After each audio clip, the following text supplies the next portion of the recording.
പല സത്സംഗങ്ങളിലും എല്ലാ ഗുരുക്കന്മാരും എടുത്തു പറയുന്ന ഒരു പേരാണ് രത്നാകരൻ.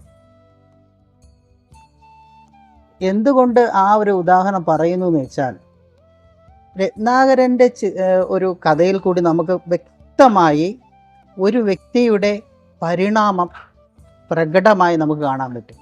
എപ്രകാരമാണോ സിദ്ധാർത്ഥനിൽ നിന്ന് ബുദ്ധ ഭഗവാൻ ഉണർന്നത്, അപ്രകാരം ഒരു കാട്ട് കള്ളൻ അല്ലെങ്കിൽ ഒരു വേടൻ്റെ അവസ്ഥയിലിരുന്ന രത്നാകരൻ എന്ന് പറയുന്ന ഒരു വ്യക്തി പരിണാമം സംഭവിച്ച് വാൽമീകി മഹർഷിയായി മാറി എന്നുള്ളത്. ഇപ്പം നമ്മൾ പറയാൻ പോകുന്ന രത്നാകരൻ്റെ കഥയാണ്. രത്നം ആകാരമായിട്ടുള്ളവൻ എന്നാണ് ആ വാക്കിൻ്റെ അർത്ഥം. അതേ രത്നം എന്നാണ്, അദ്ദേഹം ഒരു രത്നമാണ്. പക്ഷേ അതിൻ്റെ അർത്ഥമോ അതിൻ്റെ വസ്തുതയോ ആർക്കറിയില്ല, വേടനായിട്ടുള്ള ആ വ്യക്തിക്കറിയില്ല. രത്നാകരനെ പറയപ്പെടുന്നത് ഒരു വനത്തിനുള്ളിൽ താമസിച്ചിരുന്നു എന്നാണ്. അപ്പോൾ ആ വനത്തിനകത്ത് ആര് കടന്നു വന്നാലും, ഈ യാത്ര ചെയ്ത് അടുത്ത ഗ്രാമത്തിലേക്ക് പോകുന്ന ഒത്തിരി ആൾക്കാർ ആ വനത്തിൽ കൂടി കടന്നു പോകും. അപ്പോൾ അവരെ ഉപദ്രവിച്ച് അവരിൽ എന്തൊക്കെ ഉണ്ടോ അതെല്ലാം കൈക്കലാക്കുക എന്നുള്ളതാണ് രത്നാകരൻ ചെയ്തിരുന്നത്. കൂടാതെ മൃഗങ്ങളെ വേട്ടയാടി കഴിക്കുന്നു, അത്തരം കാര്യങ്ങളൊക്കെ ചെയ്തുകൊണ്ടാണ് അദ്ദേഹം ജീവിച്ചിരുന്നത്. അങ്ങനെ ഇരിക്കുന്ന സമയത്താണ് സപ്തർഷികൾ വരുന്നത്. സപ്തർഷി വന്നു. അപ്പോൾ സാധാരണ മഹത്തുക്കളെ കാണുമ്പോൾ ഓടിപ്പോയി നമസ്കരിക്കും. ഇദ്ദേഹത്തിന് അറിയില്ലല്ലോ ഇതാരാണെന്ന്. അപ്പം അവരുടെ കയ്യിലിരിക്കുന്ന ഭാണ്ഡക്കെട്ടുകളെയൊക്കെ കണ്ടിട്ട് അതിനകത്ത് എന്തെങ്കിലും സ്വർണമോ ധനമോ ഉണ്ടാവുമെന്ന് വിചാരിച്ചിട്ട് അവരെ ഉപദ്രവിക്കാൻ വേണ്ടിയിട്ട് രത്നാകരൻ നേരെ ഈ സപ്തർഷികളുടെ അടുത്ത് ചെന്നു. ഇപ്പോൾ സ്വാഭാവികമായിട്ടും ഈ സപ്തർഷികൾ 7 പേരുണ്ടല്ലോ, ഈ 7 പേർക്കും കൂടി വേണമെന്നുണ്ടെങ്കിൽ ഇത് തടയാം.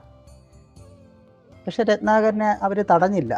അതിന് പകരം ഒരു ചോദ്യം ചോദിച്ചു. ചോദ്യം ഇപ്രകാരമായിരുന്നു: താങ്കൾ ചെയ്യുന്നത് ശരിയാണെന്ന് താങ്കൾക്ക് തോന്നുന്നുണ്ടോ? അപ്പോൾ കാട്ടിൽ വസിക്കുന്ന വേടനായിട്ടുള്ള രത്നാകരന് ശരിയും അറിയില്ല, തെറ്റും അറിയില്ല. ആ വാക്ക് തന്നെ അദ്ദേഹം ആദ്യമായിട്ടാണ് കേൾക്കുന്നത്. ശരിയാണെന്ന് തോന്നുന്നുണ്ടോ എന്ന് ചോദിച്ചു. അപ്പോൾ ശരിയും തെറ്റും അറിഞ്ഞുവിടാത്ത ആൾക്ക് ധർമ്മം അധർമ്മം എത്രത്തോളം ജ്ഞാനം ഉണ്ടാവും, അയാൾക്ക് എത്രത്തോളം മോക്ഷം എന്ന് പറയുന്ന സങ്കല്പത്തെ പറ്റിയിട്ടൊരു അറിവുണ്ടാവും.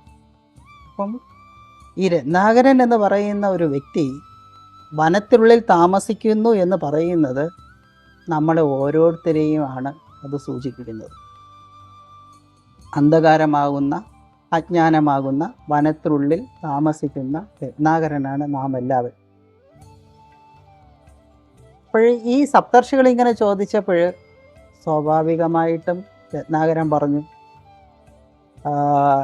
ഞാൻ എൻ്റെ കുടുംബം പുലർത്താൻ വേണ്ടിയിട്ടാണ് ഞാനിതെല്ലാം ചെയ്യുന്നത്. അതായത് ആ ചോദ്യത്തിന് ഒരു ഉത്തരമാണ് കൊടുത്തത്.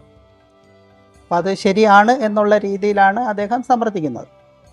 അപ്പോൾ സപ്തർഷികൾ വീണ്ടും ചോദിച്ചു, മറ്റുള്ളൊരു ധനം അപഹരിച്ചെടുക്കുന്നത് തെറ്റാണ്? അപ്പോഴും രത്നാകരൻ ചിന്തിക്കുകയാണ്. തനിക്ക് വിശക്കുന്ന സമയത്ത് കാട്ടിൽ പോകുന്ന ഒരു മൃഗത്തെ വേട്ടയാടുന്നു, എടുക്കുന്നു. അതേപോലെ അദ്ദേഹം ചെയ്യുന്നുള്ളൂ. അവിടെ ആര് വരുന്നു അവരിൽ നിന്ന് എടുക്കുന്നു. അത് ഒരു മോഷണമാണ് എന്നുള്ള അർത്ഥത്തിലൊന്നും ഇദ്ദേഹം ചിന്തിച്ചിട്ടില്ല. അപ്പോൾ അതിൽ ഒരു മഹർഷി പറഞ്ഞു, താങ്കളുടെ പത്നിയോട് പോയി ചോദിക്കുക. എന്തായാലും താങ്കൾ ചെയ്യുന്നത് പാപകർമ്മമാണ്, ആ പാപത്തിൻ്റെ പങ്ക് ഷെയർ ചെയ്തെടുക്കുമോ എന്ന് പത്നിയോട് ചോദിച്ചിട്ടിരുന്നു. ഇദ്ദേഹം പോയി ഭാര്യയോടും മക്കളോടെല്ലാം ചോദിച്ചു. എന്നോട് ഇന്ന് വന്ന കുറച്ച് പേര് പറഞ്ഞു ഞാൻ ചെയ്യുന്നതെല്ലാം പാപമാണെന്നാണ്.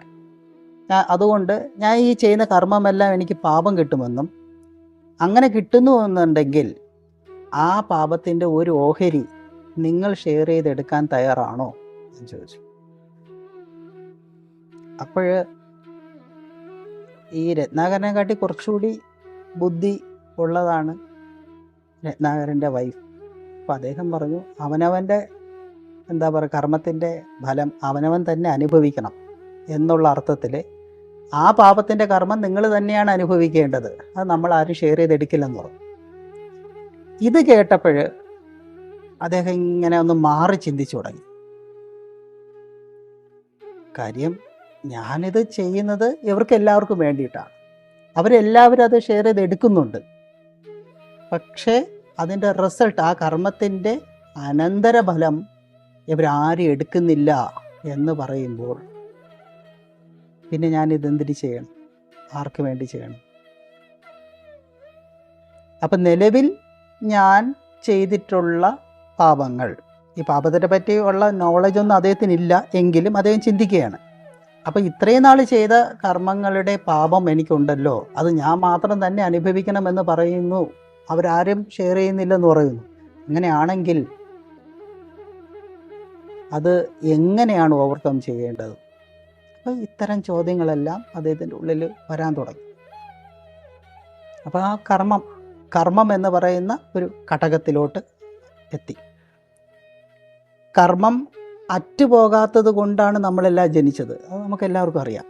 അപ്പോൾ സ്വാഭാവികമായിട്ടും സപ്തർഷികളത് പോയി ചോദിച്ചു, ഇനി ഞാൻ എന്താ ചെയ്യേണ്ടത്?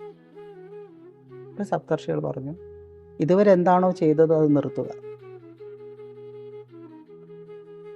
അപ്പോൾ ഇദ്ദേഹത്തിൻ്റെ ഉള്ളിൽ തോന്നി, മറ്റുള്ളവരെന്ത് ചെയ്യും, ഡിപ്പെൻഡായി നിൽക്കുന്ന ആൾക്കാരെന്ത് ചെയ്യും, പിന്നെ ഇനിയുള്ള തൻ്റെ ഉപജീവനം എന്ത് ചെയ്യും എന്നുള്ളത്. അപ്പോൾ സപ്തർഷികൾ പറഞ്ഞു, നിന്റെ കർമ്മം എന്താണോ നീ ചെയ്യുന്നത് അത് നിലവിൽ ചെയ്തുകൊണ്ടിരിക്കുക. പക്ഷെ ക്രമേണ നിനക്കത് കുറച്ച് കൊണ്ടുവരാൻ നിൻ്റെ ഉള്ളിൽ തോന്നും. അതുവരെ നീ ഒരു പർട്ടിക്കുലർ സ്ഥലം പറഞ്ഞിട്ട് 2 മരം കാണിച്ചു കൊടുത്തു. ആ 2 മരങ്ങളുടെ നടുക്കാണ് അദ്ദേഹത്തിന് ഇരുത്തിയത്. എന്നിട്ട് അതെന്താണ്? അപ്പം അത് മരം, ഇതെന്താണ്? ഇത് മരം. അപ്പം ആ മരം ഈ മരം എന്ന് പറഞ്ഞുകൊണ്ട് 2 മരങ്ങളെ നോക്കിക്കൊണ്ടിരിക്കാൻ പറഞ്ഞു. നീ ചെയ്യുന്ന കർമ്മത്തിൻ്റെ ഇടയിൽ നിനക്ക് കിട്ടുന്ന സമയം ഇതും ചെയ്യണമെന്ന് പറഞ്ഞു. അതൊരു ഉപാസന പോലെ ചെയ്യാൻ പറഞ്ഞു.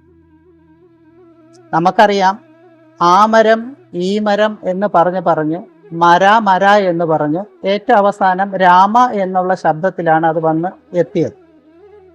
അപ്പം നമുക്ക് തോന്നാം, എന്തുകൊണ്ട് സപ്തർഷികൾ രാമ എന്ന് ജപിക്കാൻ പറഞ്ഞില്ല?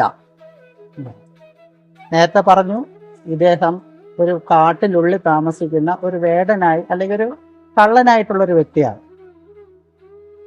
ഇപ്പം രാമന്റെ നാമം ജപിക്കൂ എന്ന് പറഞ്ഞാൽ അതാര്, എന്ത് എന്നുള്ളൊരു ചോദ്യം സ്വാഭാവികമായിട്ട് വരും. അല്ലെങ്കിൽ രാമനിൽ അദ്ദേഹത്തിന് വിശ്വാസം ഉണ്ടാവണമെന്നില്ല. അത് കാരണം എന്ത് പറ്റി, ഈ നിലവിൽ അതും മരം ഇതും മരം എന്ന് അദ്ദേഹത്തിൻ്റെ യുക്തിക്ക് ബോധ്യപ്പെടുന്നത് തന്നെയാണ്. അതുകൊണ്ട് എന്താണ്, അത് മരം ഇത് മരം, ആ മരം ഈ മരം എന്ന് പറഞ്ഞുകൊണ്ട് തന്നെ ഇരുന്നു. പക്ഷെ ആ പറയുന്ന ആ ഒരു നാമം സ്ഥിരമായി ഉച്ചരിക്കുന്നത് കണ്ടിന്യൂസ് ആയിട്ട് അയാൾ പറഞ്ഞു വന്നപ്പോഴാണ് ആ മരം ഈ മരം എന്നുള്ളത് മര എന്ന് ലോപിച്ചത്. ആ ലോപിച്ച മര എന്നുള്ളത് വീണ്ടും അദ്ദേഹം കണ്ടിന്യൂ ചെയ്തപ്പോൾ മാത്രമാണ് രാമ എന്നുള്ള ശബ്ദത്തിലേക്ക് എത്തിപ്പെട്ടത്. ഇതിൽ നിന്ന് നമ്മൾ മനസ്സിലാക്കേണ്ടത്, ഒരാളൊരു സാധന തുടങ്ങിയാൽ അത് നിരന്തരം ചെയ്തുകൊണ്ടേയിരിക്കണം. അപ്പം ആ മരം ഈ മരം എപ്രകാരമാണോ രാമ എന്നുള്ള ശബ്ദത്തിലേക്ക് എത്തിയത്, അത് ഒരു നീണ്ട ഒരു കാലത്തിൻ്റെ അഭ്യാസത്തിൻ്റെ ഭാഗമായി പരിണാമം സംഭവിച്ച് എത്തിയതാണ്. ഇപ്പൊ രാമ എന്നുള്ള മന്ത്രത്തിലോട്ട് എത്താൻ അദ്ദേഹം ഏത് മന്ത്രമാണ് ആദ്യം ഉപയോഗിച്ചത്? ആ മരം ഈ മരം എന്നുള്ളത്. അപ്പോൾ നമുക്കൊരു ഗുരു ഒരു മന്ത്രം തരുന്നുണ്ടെങ്കിൽ ഈ ആ മരം ഈ മരം പോലത്തെ ഒരു അവസ്ഥയാണ് അതിന്. അപ്പം അത് നിരന്തരം ജപിക്കണമെന്നാണ്.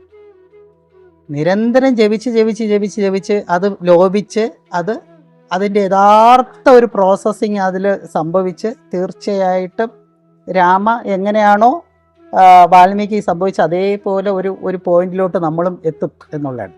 അപ്പോൾ അത് കണ്ടിന്യൂസ് ഒരു പ്രോസസ്സ് നമ്മൾ ചെയ്താൽ മാത്രമേ അതിൽ എത്തുകയുള്ളൂ. നല്ല ബ്യൂട്ടിഫുള്ളാണ് ഈ രത്നാകരൻ്റെ സ്റ്റോറി നമ്മൾ റിലേറ്റ് ചെയ്ത് ചിന്തിച്ചു കഴിഞ്ഞാൽ.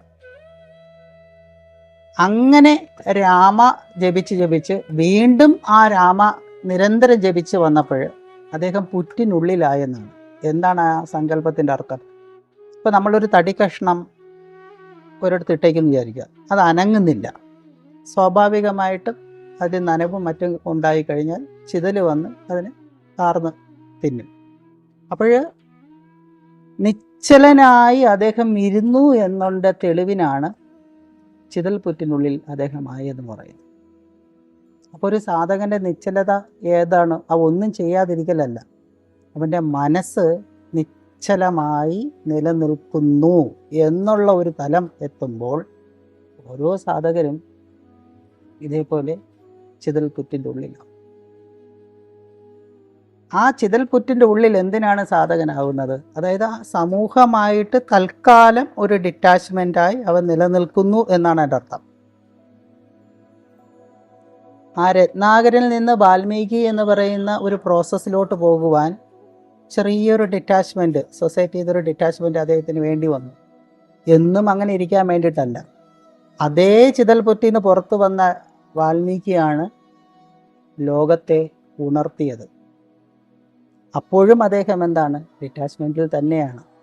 അപ്പം ഈ സൊസൈറ്റിയിൽ അദ്ദേഹം എല്ലാവരെയും ഉണർത്തുന്നുണ്ട്, എന്നാൽ സൊസൈറ്റിയുടെ ഒരു സൊസൈറ്റിക്കൊരു ഫ്ലോ ഉണ്ടല്ലോ, അതിൻ്റെ ഭാഗവും അദ്ദേഹം ആയി മാറിയില്ല എന്നുള്ളതാണ്.